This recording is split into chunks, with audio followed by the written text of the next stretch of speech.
interessante do direito é justamente o depende. E a gente Exato. ganha na retórica, na argumentação, porque você resolve isso muito facilmente falando sobre Roberto Alexis. Porque se você faz pelo princípio da ponderação, aí ele diz o seguinte, veja, você tem que analisar na proporcionalidade se a medida é adequada, se houve adequação, se houve necessidade e se houve proporcionalidade estrito sensu. Então, se eu digo assim, olha, é adequado eu fazer um monitoramento?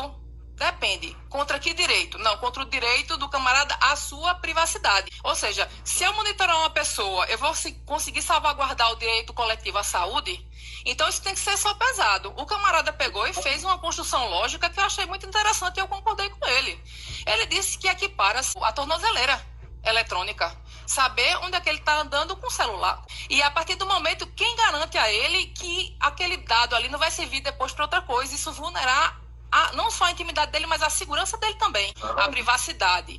Outro ponto que ele falou também foi que, com relação à normativa que rege os serviços telefônicos, diz que justamente o direito à privacidade não será, né, aquela questão da quebra de sigilo, só em casos excepcionais, da ação penal e tal. Então, assim, ele fez toda uma digressão, assim, toda uma construção, não só um embasamento na própria Constituição, mas ele fez no sistema, no ordenamento, ele fez uma análise sistemática do ordenamento como um todo, das prerrogativas que ele tinha com relação ao direito dele de não ser monitorado. Então, assim, foi muito bom, e era um advogado. Então, se você quiser depois, estava no Migalhas Jurídicas, que eu gosto muito desse site, e se o pessoal quiser, só me pedir que eu mando pelo direct, enfim. Muito interessante a construção do raciocínio lógico do rapaz, e ele conseguiu uma tutela de urgência no sentido de que ele não ia ser monitorado, mas persegue, continua essa medida a todos os demais que não se insurgiram quanto a essa normativa do governo do Dória, né? De São Paulo. Agora, é a mesma situação, Carmen, a gente vai acabar se debatendo também em relação, principalmente, se acabar se tornando uma medida. Eu me refiro à questão do lockdown, por exemplo. Se acabar se tornando uma medida que for sendo adotada pelas cidades, né, sobretudo pelas capitais, a gente vai acabar também se deparando com essa situação. Né? Até que ponto o direito à liberdade, né, o direito de ir e vir, ele vai ser, de alguma forma,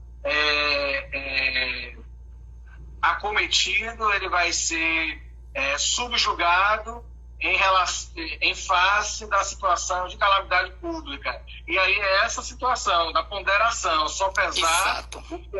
Né? Exato, porque na verdade não existe nenhum direito absoluto. Todos os direitos são relativos, até o direito à vida. Porque em caso de guerra a gente tem pena de morte aqui no Brasil. Então, assim, nem o direito à vida é um direito absoluto, é um direito relativo.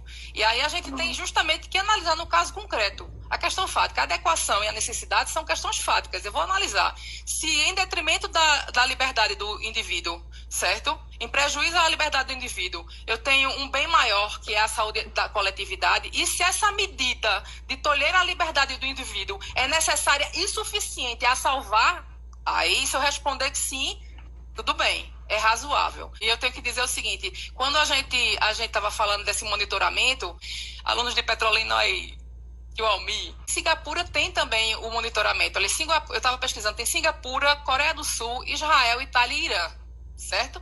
Então, dentro do universo de pandemia do mundo todo, mais de 100 e tantos países, só 5 adotaram. Será que é necessário o suficiente? Eu usaria esse argumento e dizer, opa, peraí, por quê? Entendeu? Se o universo de pandemia engloba quase todo o mundo e 5 países adotam um monitoramento, não acho que seja necessário, nem suficiente, nem razoável, nem proporcional à minha liberdade, o meu direito de vir, minha privacidade, você está andando, olhando meu espaço. E tem um aplicativo lá chamado Trace Together. E aí você, 9 horas da manhã, recebe um bip, aí você tem que ligar o Bluetooth e apontar para o chão para você saber, ele sabendo onde você está.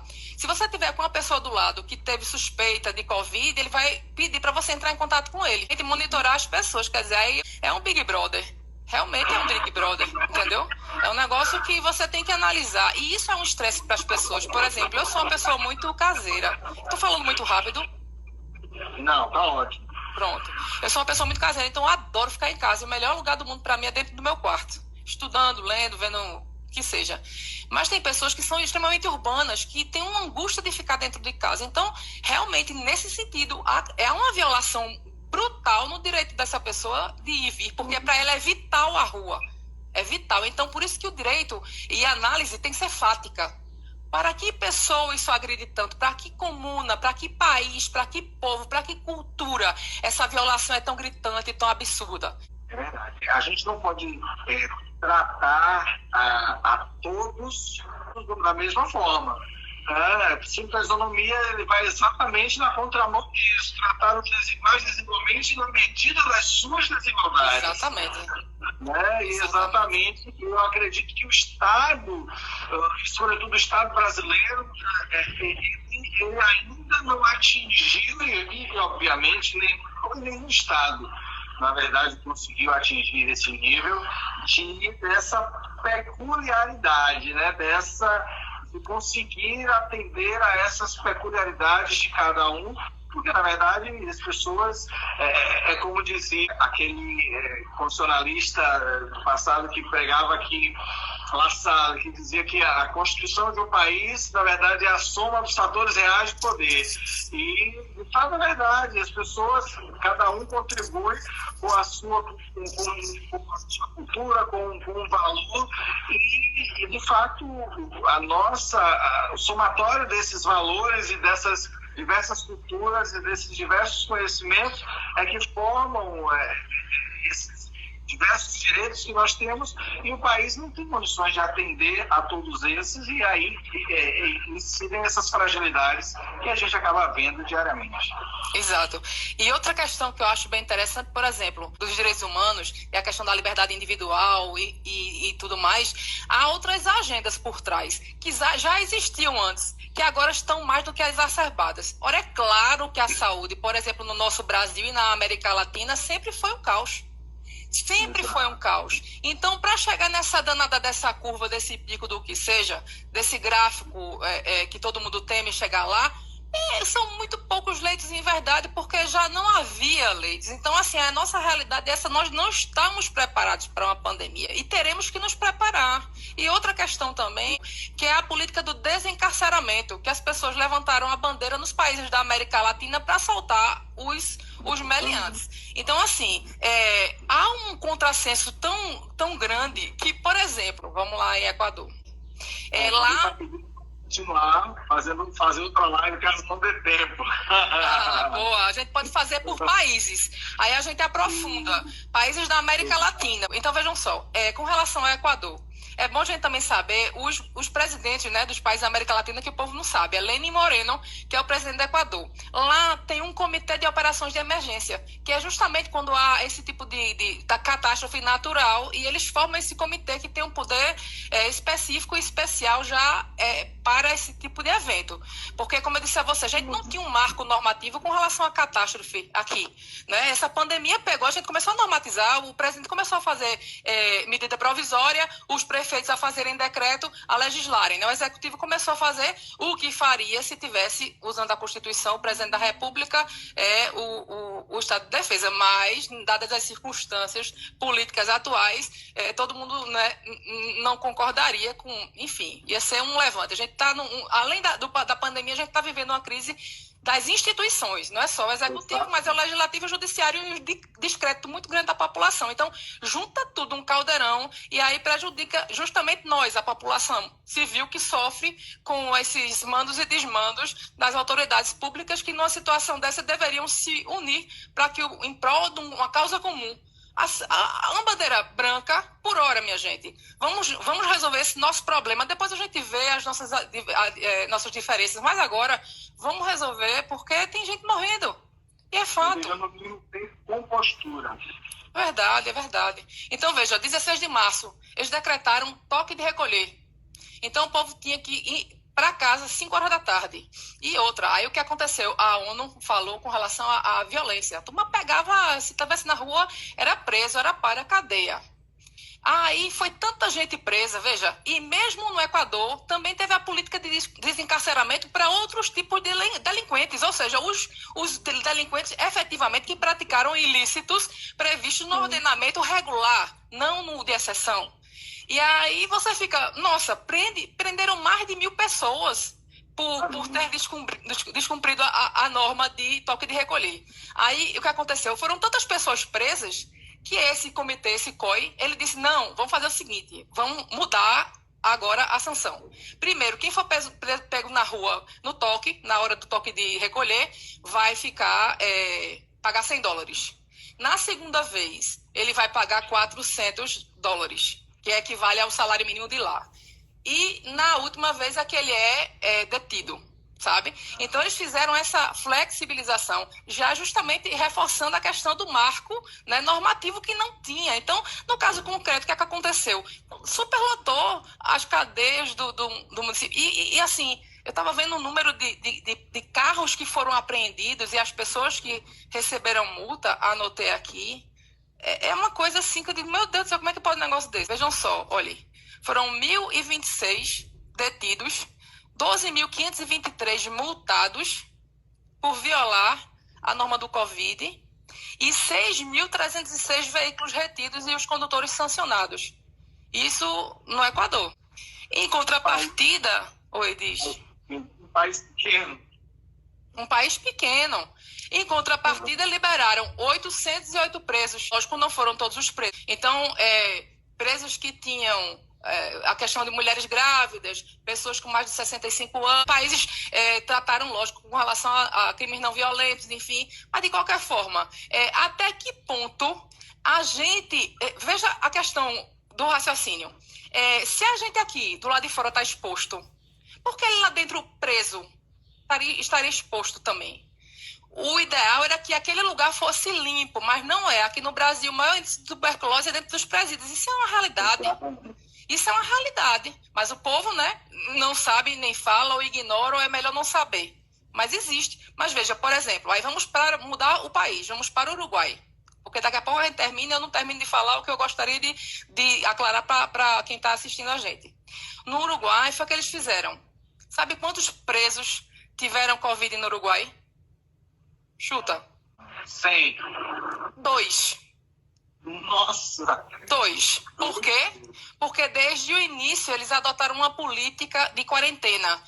Quem que leva o Covid para dentro? Ou são os carcereiros, porque vêm da rua, ou são os presos provisórios, que são presos em flagrante ou em preventiva, enfim. Então, essas pessoas que na pandemia foram inseridas dentro do presídio, mas isso é óbvio e ululante. Deve ser feito isso, mas diuturnamente, não é só na pandemia. Então, assim, são coisas que talvez a Uruguai já adotasse antes. E por essa razão, assim permaneceu. Aqui o CNJ emitiu uma resolução no sentido de que houvesse o desencarceramento, no caso, né, dos estabelecimentos prisionais e dos estabelecimentos de cumprimento de medidas socioeducativas de adolescentes, né, de adolescentes infratores. Pra você ter uma ideia, aqui na Bahia está acontecendo um descalabro, porque esses adolescentes, a maioria, né, as famílias são do interior, os transportes intermunicipais estão suspensos, né, não está havendo o transporte intermunicipal aqui, e esses menores, onde estão, vagando pelas ruas de Salvador. Absurdo. Absurdo. Olha, É uma coisa assim, não. Enfim.